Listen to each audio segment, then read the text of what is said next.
देव मंदिराची गजाल करून त्या काय बऱ्या फातराण्यांनी बेड्ड्यांनी नटवेला अशें म्हणटाल्यांक जेजून सांगलें, तुम्ही जे पळयतात ते मोडून उडयतले, फातरार फातर उत्सवनात असले दीस येतले.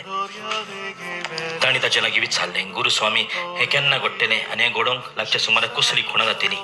ताणें म्हणलें, तुमकां कोणें फटयना जावंक चोत्रायेन रावात, तर जायते जाण म्हज्या नांवान येवन आपुणूच तो काळे लागीं पावलो अशें म्हणटले. तुमी ताचे फाटल्यान वचूं नाकात. तुमी झुजांनी बोंडांची खबर आयकशात तेन्ना आकांतू नाकात. हें पयलें घडूंकूच जाय खरें, पूण शेवट रोखडोच येवचो ना. मागीर ताणें तांकां सांगलें, राष्ट्राचेर राष्ट्र आनी राजाचेर राज उप्रासतलें. हांगा थंय व्हडली भुंयकांप जातली, वशाची पिडा येतली आनी भूक पडटली. अंतराळार भिरांकूळ गण्यो आनी व्हडल्यो खुणां दिश्टी पडटल्यो. वय बाबड्यानो, देव मंदिराच्या घडटना विशीं विचार केल्या उपरांत जेजू संवसाराच्या शेवटा विशीं जबाब दिता. जेरुजाल्याच्या निसणटावना उपरांत संवसार रोखडोच सोंपचो ना म्हूण जेजू सांगता. पूण आमी बाबड्यानो सदांच स्थिर रावंक जाय, म्हणजे बावाटान स्थिर रावंक जाय. अदीक करून गोश्ट दुमाळो येता तेन्ना आमी जेजूचेर विस्वास दवरून रावंक जाय म्हूण जेजू आमकां सांगता.